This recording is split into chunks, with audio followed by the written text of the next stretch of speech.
오늘은 성산교회론 마지막 시간 장로교회의 원리에 대해서 특별히 직분론에 대해서 말씀드리겠습니다. 오늘 직분론 이 설교는요 매우 중요한 게 점심 식사 후에 저희가 공동의회가 있기 때문에 기억하시고 잘 들으시고 기도하는 마음으로 투표에 임해 주시면 감사하겠습니다. 우리 다음 화면 직분을 알면 교회가 보인다. 이 교재는 저희가 장로 교육 때 사용하는 교재입니다. 그 다음 교회 장로 교회 권징은 지금 EM과 KM 청년부에서 제자훈련 교재로 쓰이고 있는데요. 이 세 가지 책을 중심으로 정리해서 제가 오늘 말씀을 전해드리겠습니다. 다음이요. 왜 장로교 직분론이 중요한가? 그 다음입니다.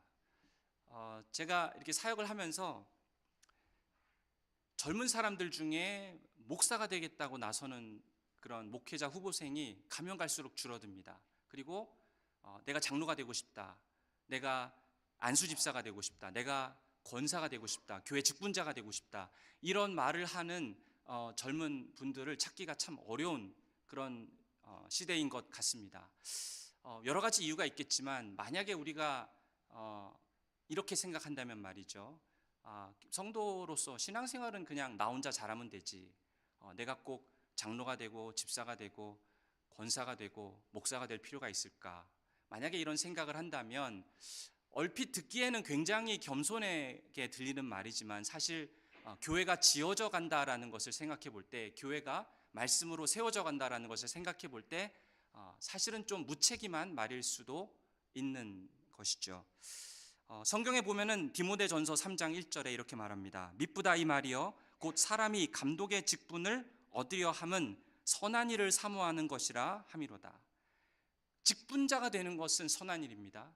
꼭 어디에 나가서 불우한 이웃을 도와줘야 그것만 선한 일이 아니라 성경에서 말하는 선한 일은 직분으로 세움을 받는 것, 그것이 바로 선한 일을 사모하는 것이다 라고 가르치고 있습니다. 그래서 이 선한 일에 대해서 우리가 관심이 있어야 됩니다. 선한 일에 대해서 무관심하면 어떤 일이 일어나는가? 그 직분을 탐하고 직무에 관심이 없는 사람이 장로와 집사와 권사로 세워질 수 있습니다. 그냥 그 자리에만 관심이 있고 그 직무, 하나님께서 나에게 맡기신 그 일이 무엇인지에 대해서 별로 관심이 없는 사람이 장로가 되거나 안수집사가 되거나 권사가 되면, 그러면 교회 안에 어려운 일이 생기고 분열이 생기고 문제들이 생기는 경우가 있습니다. 그러니까 우리가 이런 직분론을 잘 이해하고 정말 하나님께서 우리에게 주신 그런 모습들을 잘 보면서 분별하여서 또 이런 직분론을 잘 이해하여서 정말 좋은 사람을 직분자로 세우는 것이 우리 모두의 책임이고, 그렇기 때문에 교회 전체의 책임이고, 만약에 직분자가 잘못 세워지면 그런 직분에 대해서 무관심한 교회의 책임이 될 수도 있는 것이죠. 그래서 직분론이 굉장히 중요합니다. 그 다음 슬라이드요. 어떤 목사가 좋은 목사인가? 어떤 장로가 좋은 장로인가? 어떤 집사가 좋은 집사인가?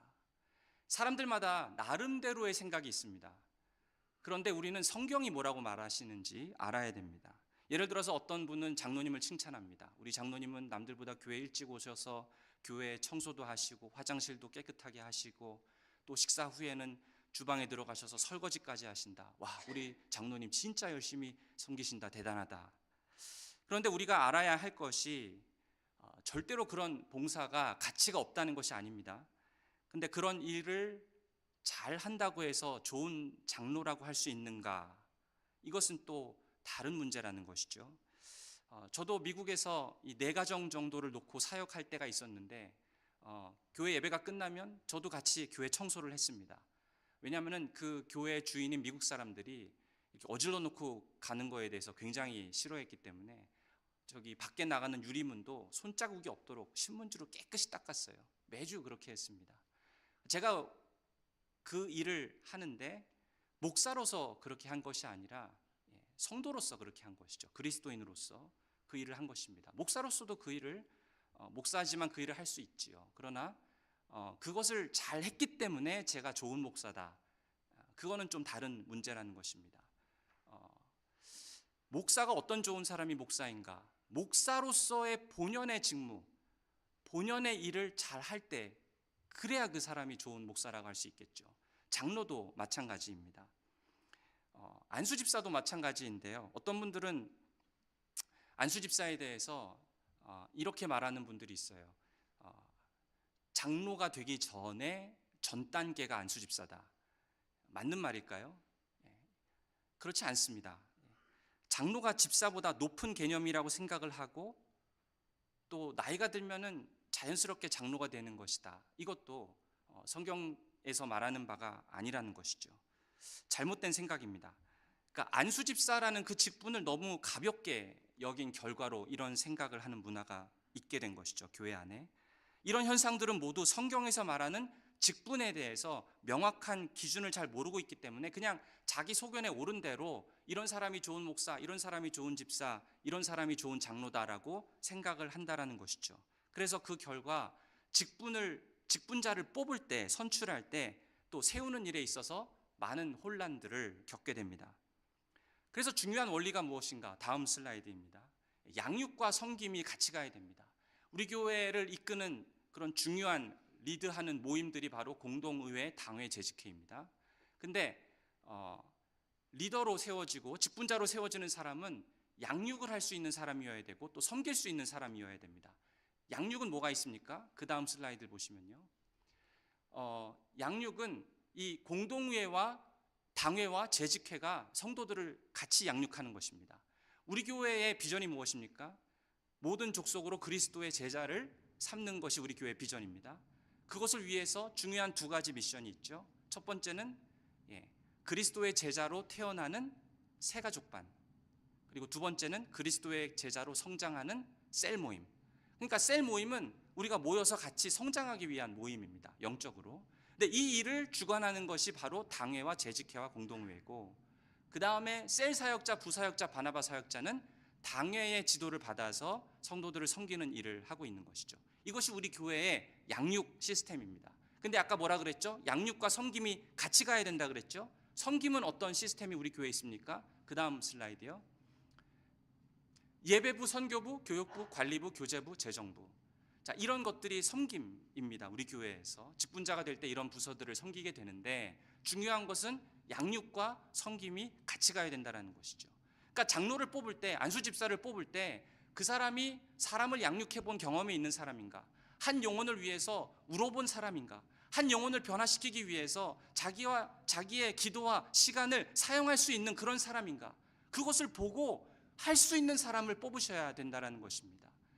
그래서 교회에서 이런 양육적인 마인드, 영혼을 세우고 영혼을 살리는 그런 마인드가 없이 그냥 행정만 하게 되고 그냥 이런 섬김을 하게 되면은, 그러면은 쉽게 우리가 헷갈리게 되는데, 장로라는 직분, 안수집사라는 직분을 마치 회사의 이사회처럼 생각해요. 그냥 중요한 결정, 어떤 다른 기준들에 의해서 결정하고 그 영혼이 살아나고 그 영혼이 세워지고 자라나는 것에 관심을 가지고 모든 교회의 섬김이 있어야 되는데, 사람이 살아나고 사람이 세워지는 것과 관계없는 그냥 무자르듯이 그냥 기준대로, 그냥 프로토콜대로 그렇게 결정하는 일이 있을 수 있다는 것이죠. 그래서 직분자를 세울 때 사람을 사랑해보고 양육해보고 세워보고 정말 영혼이 변화되는 것을 위해서 마음을 쏟을 수 있는 그런 사람이 직분자가 되어야 결국에는 본질적인 일을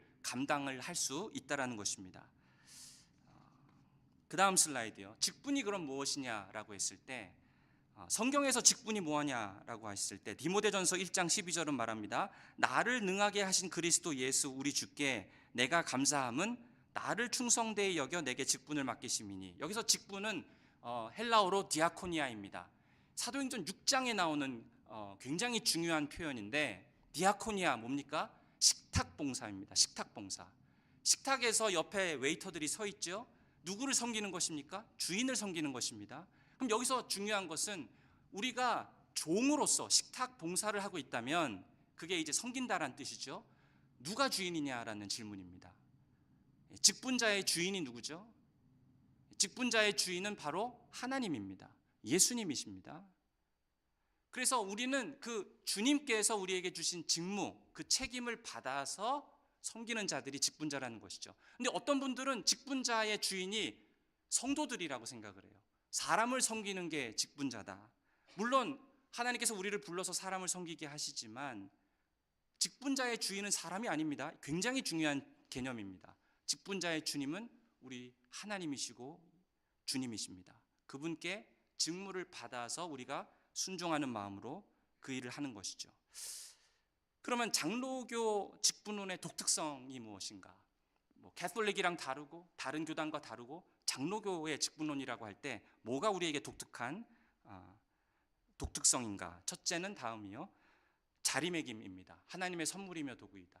마찬가지로 직분은 하나님이 우리에게 주시는 겁니다. 우리를 불러다가 주께서 맡기시는 거죠. 선물입니다.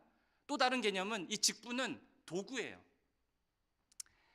교회에서 장로님이 선출이 되고 집사님, 안수 집사님이 선출이 되고 권사님이 선출이 되면 그러면 무조건 교회가 잘 될까요? 그건 아닙니다. 왜냐하면 직분이 도구이기 때문입니다. 예를 들어서 도구라고 하면 칼이죠. 이 칼이 도구라고 할 때 어머님의 손에 들리면 자녀들을 먹여 살리는 도구로 쓰이지만, 그죠? 의사에게 쥐어지면 수술해서 죽어가는 사람을 살리는 일에 쓰이지만, 이 칼이 조폭에게 주어지면 어떻게 됩니까? 사람을 죽이는 일에 쓰죠. 그러니까 직분도 마찬가지라는 것입니다. 장로가 세워지고 집사님이 세워진다고 해서 다 좋아지는 게 아니라 그 직분을 받은 사람이 누구냐에 따라서, 그 직분을 어떻게 사용하냐에 따라서 교회가 잘할 수도 있고 아니면 혼란에 빠지고 분열에 빠질 수도 있습니다. 그러니까 직분자를 잘 세워야 된다는 것이죠. 직분의 복수성과 동등성, 다음 슬라이드입니다. 이것도 장로교 정치에 굉장히 중요한 건데, 장로교는 성경적인 가르침을 따라서 이 중요한 복수성과 동등성을 강조합니다. 근데 이게 뭐냐를 설명드리기 전에 우리 장로교 신학 중에, 개혁주의 신학 중에 굉장히 중요한 게 있죠. 그게 뭐냐면은 전적 타락입니다. 인간의 전적 타락. 인간의 전적 타락이 무슨 교리인가요? 사람이 하는 모든 짓은 다 죄다, 이런 뜻인가요? 그런 것은 아닙니다. 머리로는 선한 생각을 하는데 몸이 약해서 죄를 짓는다, 이런 걸까요? 그게 전적 타락의 교리는 아닙니다. 전적 타락의 교리는 우리가 행하는 모든 말과 생각과 행동이 다 죄의 영향 아래에 있다라는 뜻입니다. 그러니까 사실 더 큰 죄는 뭐죠? 교만의 죄가 가장 크죠. 가만히 있어도 죄를 짓고 있을 수 있는 게 생각으로 교만하면 우리의 생각, 행동, 결정 모든 것이 죄의 영향 아래에 있는 것이, 그게 바로 전적 타락의 교리입니다. 근데 이 전적 타락의 교리가 왜 중요하냐면, 그렇기 때문에 한 사람에 의해서 결정이 되지 않습니다. 교회의 중요한 것들은 한 사람에 의해서 결정이 되면, 만약 그 사람이 부패하면 어떻게 될까요? 큰일 납니다, 교회가. 그래서 인간이 부패하고 전적으로 타락했기 때문에 한 사람이 절대로 교회를 이끌어가지 못하고 권력에 집중되지 못하고 그 권력을 분산해서 여러 사람이 회의를 통해서 결정하는 것이 장로교 정치의 굉장히 중요한 원리입니다. 그래서 장로교 정치는 굉장히 민주적이에요. 직분 위에 직분자 없고 직분 밑에 직분자 없습니다. 다 동등합니다. 그래서 이것이 직분의 복수성이라는 것이죠. 장로가 하는 일이 따로 있고요, 안수집사가 하는 일이 따로 있고 목회자가 하는 일이 따로 있습니다. 이게 섞여 있지 않아요. 그러니까 누가 어떤 직분이 다른 사람의 직분보다 높다라고 말할 수 없는 것입니다. 이게 직분의 복수성이고, 그렇기 때문에 모든 직분이 동등하다라는 뜻이죠. 예를 들어서 평등할 수밖에 없는 게, 구체적으로 얘기를 하면은 목사가 장로를 해고할 수 없습니다. 장로가 집사를 해고할 수 없습니다. 집사가 목사를 해고할 수 없습니다. 왜냐하면 동등하기 때문이죠. 이런 원칙이 지켜져야 됩니다. 예를 들어서 목사는, 축도는 목사만 할 수 있는 일입니다. 설교도 목사가 하는 일이죠. 권징이나 치리는 누가 하나요? 권징이나 치리를 목사 혼자 한다? 그건 문제입니다. 권징이나 치리를 행할 때는 반드시 장로님들과 같이 해야 됩니다. 그게 이제 당회원들이 하는 일이죠. 목사 혼자 못합니다. 그러면은 도대체 각자의 직무가 뭐냐? 목사의 직무를 먼저 보시면은요, 뭐가 독특한 목사가 하는 일인가? 시편 23편이 아주 잘 얘기합니다. 시편 23편, 여호와는 나의 목자시니 내가 부족함이 없으리로다. 그가 나를 푸른 풀밭에 누이시며 쉴만한 물가로 인도하시는도다. 그러니까 목사가 하는 일은 쉴만한 물가로, 푸른 풀밭에 좋은 초장과 좋은 음식을 먹이는 일입니다. 이것이 무엇이냐 하면은 제일 중요한 음식이 뭐죠? 성도들에게 예수 그리스도의 피와 살입니다.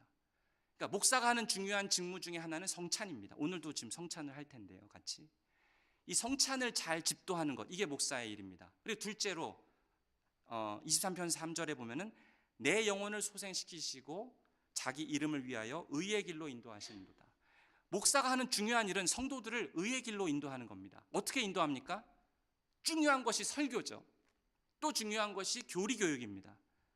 그래서 성도들이 말씀 위에 서는 신앙이 될 수 있도록 바른 진리를 밝히 보이고 그 길을 따라 인도하는 직무가 바로 목사가 해야 될 일입니다. 굉장히 중요한 직무고, 세 번째로 또 보니까 4절에 주의 지팡이와 막대기가 나를 안위하시나이다. 목자가 지팡이와 막대기를 언제 씁니까? 양들을 보호할 때 씁니다. 마찬가지로 목사가 지팡이와 막대기를 사용해서 양들을 보호해야 되는 순간이 있습니다. 언제입니까? 죄가 성도들을 공격할 때.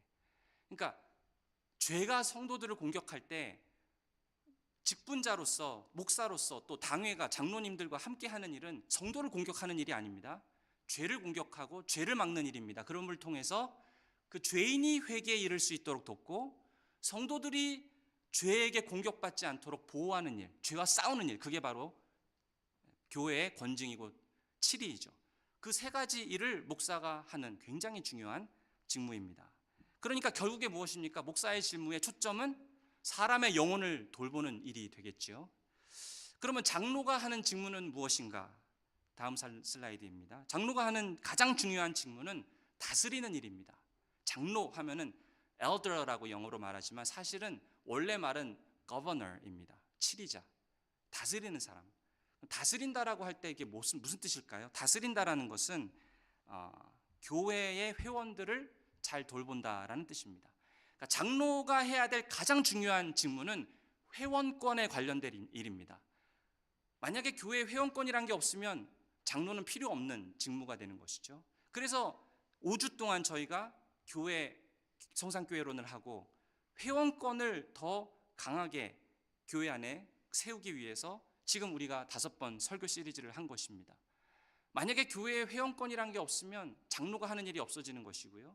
그렇기 때문에 장로가 해야 되는 일의 핵심은 교회 회원권이랑 관련된 일입니다. 뭐가 있지요? 교회 회원이 되려면 세례가 필요합니다. 어떤 사람이 세례를 받을 것인가 인터뷰하고 돌보는 일을 해야 되는 것이 장로가 하는 직무입니다. 임명, 다른 교회에서 우리 교회에 오거나 우리 교회에서 다른 교회를 갈 때 원래는 임명증을 쓰게 돼 있습니다. 그분들의 실력이 거기 들어가 있는 것이죠. 권징, 죄랑 싸우는 그런 일을 장로님들과 목사가 함께 하는 것이고요. 결혼도 중요합니다. 믿음의 가정을 세우는 것이 중요하지요. 그 사람이 정말 신앙으로 가정을 세우는지, 그리고 결혼을 하기 전에 어떻게 결혼을 아름답게 만들어 갈 것인지 장로님들이 말씀으로 독려하고 가르칠 수 있어야 됩니다.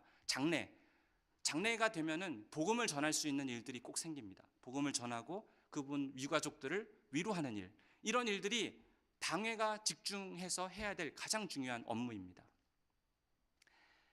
자, 그래서 예를 들어서 화랑개혁교회에 보면은 어떤 식으로 장로님들이 일을 하셨는지 제가 잠깐 예를 설명드리면요. 첫 번째로 화랑개혁교회 장로님들은 예배를 철저하게 준비합니다. 예배 전에 기도하는 것을 하고요. 또 예배의 설교나 순서나 봉사자들, 그리고 말씀, 찬양을 다 체크를 합니다.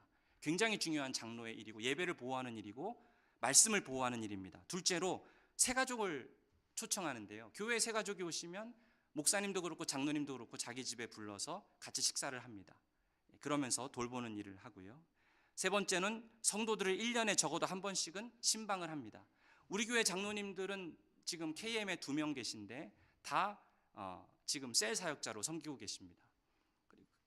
한 달에 한 번씩 성도들을 관리하시지만, 그러나 또 이렇게 장로가 해야 될 일 중에 하나는 1년에 한 번은 적어도 목사가 다 할 수 없으니까 장로님들이 꼭 한 번씩은 신방을 하시는 일입니다. 그리고 중고등부 교리문답을 장로님들이 가르치세요. 지금 화랑교회에서는 장로님들께서 중고등부 교리문답을 가르치시고요. 그리고 마지막으로 치리와 건증을 통해서 양떼를 유혹하는 죄와 싸웁니다. 그러므로 통해서 교회의 성도들이 신앙으로 건강하게 서고 예배가 회복되고 또 치료의 당회는 교인들의 회원권을 집중적으로 그렇게 다루게 되는 것이죠.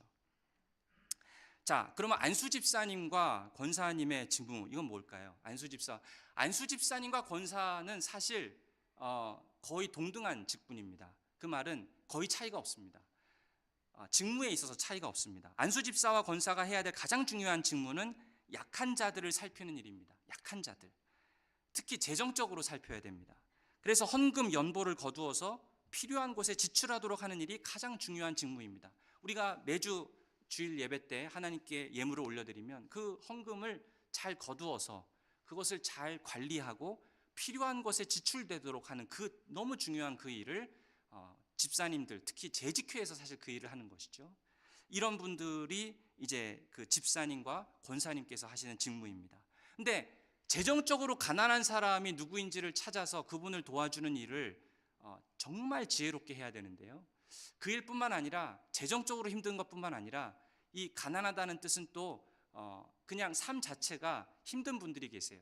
관계가 깨어져서 어려운 분들이 있고, 그리고 몸에 있는 질병 때문에 정말 힘들어하시는 분들이 있고, 그리고 너무 외로워서 힘들어하시는 분들이 있습니다. 권사님과 이 집사님들의, 안수 집사님들의 직무는 그런 분들을 찾아서 당회에 보고하고 어떻게 교회가 도울 수 있을지 그 한 사람 한 사람의 영혼을 케어하는 그 일을 하는 것이 가장 중요한 안수 집사님과 권사님의 직무입니다. 그러니까 장로, 목사, 안수 집사, 권사, 이 모든 직분의 가장 중요한 직무가 뭐라고요? 무엇입니까? 영혼을 돌보는 일입니다. 영혼을 돌보는 일. 교회가 왜 존재하는가? 왜 성산교회를 이 땅에 허락하셨는가? 한 사람 한 사람의 영혼을 돌보고 말씀으로 먹이고 그리스도의 제자로 세우는 그 일을 위해서 교회가 존재하는 것이죠. 그리고 그 직무를 위해서 직분자를 세우는 것입니다. 성경에 나와 있지 않지만 우리 교회에서는 셀 사역자, 셀 부사역자, 바나바 사역자를 세웠습니다. 우선 셀 사역자의 직무를 보면은요, 당회의 지도를 받아서, 그렇죠? 당회의 지도를 받아서 셀 식구들을 돌보는 일을 합니다.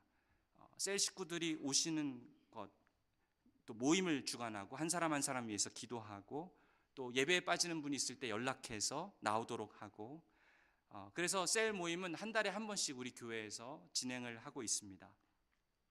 앞으로의 계획은 다음 슬라이드 보시면 이 T 공동체 학습으로 모든 이 셀 모임을 T 모임으로 전환할 계획입니다. 왜 그러는가 하면은 모여서 기도하고 흩어지는 건 좋지만 결국에는 그 모임에 말씀이 남아야 됩니다. 말씀이 중심이 돼야 그 모임을 통해서 신앙이 성장합니다.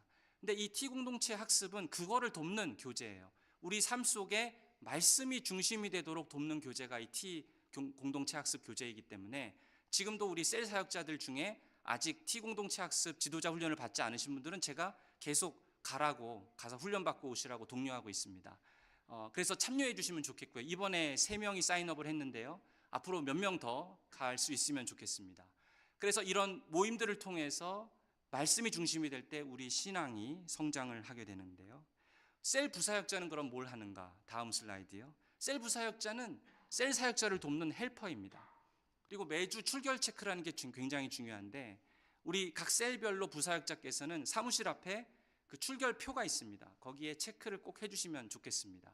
지금 아예 체크를 안 하시는 셀이 있는데 체크를 꼭 해주셔야 됩니다. 그리고 3주 이상 빠지는 분이 계시면 장기 결석자이기 때문에 그런 분들은 꼭 당회에 보고를 해주셔야 됩니다. 그래야 저희들이 관리를 할 수 있습니다. 바나바 사역자는 누구인가? 바나바 사역자는 우리 교회 처음 오신 분들에게 친구가 되어드리는 사역을 하시는 분들이 바나바 사역자입니다.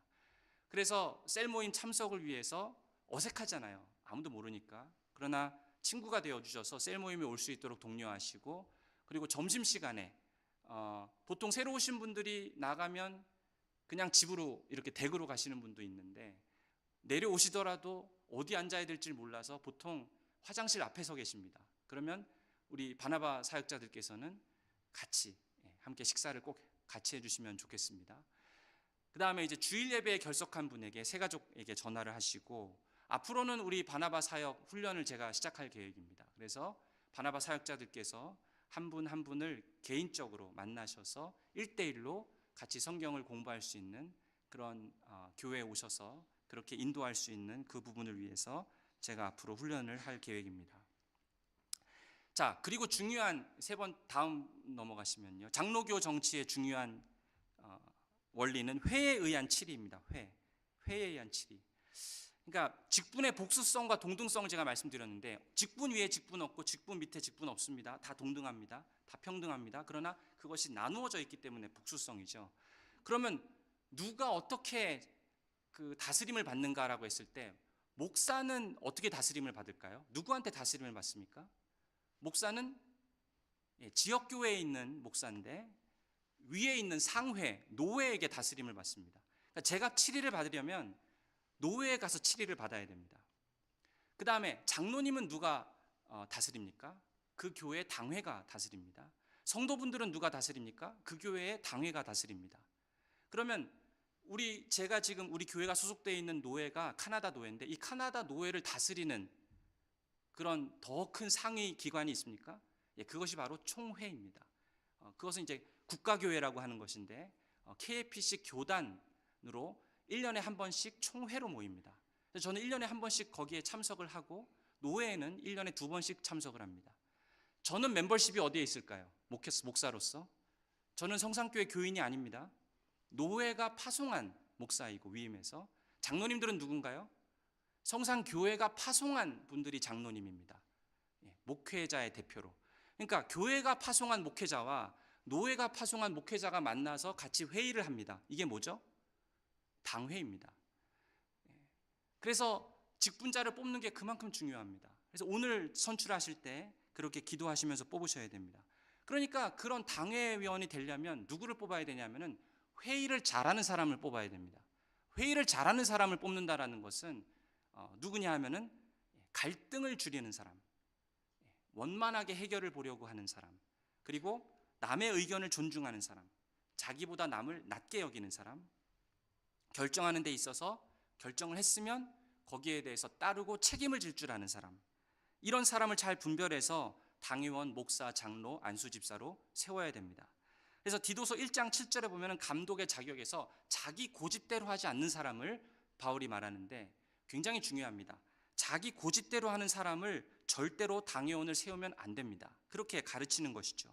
왜냐하면 자기 고집대로 하는 사람은 로마 카톨릭 교회에서는 최고입니다. 왜냐하면 로마 카톨릭 교회는 혼자 다 결정하면 되거든요. 그 포프가 다 임명하고 결정하고 혼자서 다 치리하고 모든 사람에 대한 결정을 한 사람이 합니다.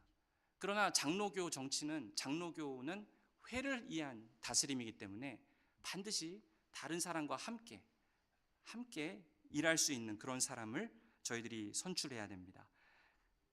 제 고집대로 하는 사람을 당의 일을 맡겨서는 안 되겠죠. 그래서 장로를 투표하고 선출을 할 때에도 자기 고집대로 하지 않고 협의를 할 수 있는 그런 사람, 그런 분을, 그런 은사를 갖고 있는 사람이 선출되도록 투표에 참여하는 교인들이 잘 분별할 필요가 있습니다. 자, 그 다음에 이제 마지막으로 선거에 의한 선출인데요. 그러면 교회 직분자를 어떻게 선출할 것인가? 방법에 대해서 말씀드립니다.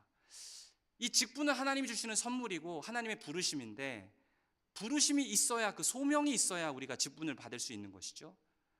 그러면 그 하나님의 소명을 어떻게 확인하죠? 구약 때는 제비를 뽑아서 확인했습니다. 장로교와 개혁주의자, 그 개혁가들은, 종교개혁가들은 교회에서 하나님의 부르심이 눈에 안 보이기 때문에 그것을 분별할 수 있는 방법으로 투표가 하나님의 뜻을 분별할 수 있는 방법이면 우리는 믿습니다. 그게 우리의 신앙 고백이에요. 그래서 투표를 하는 것입니다.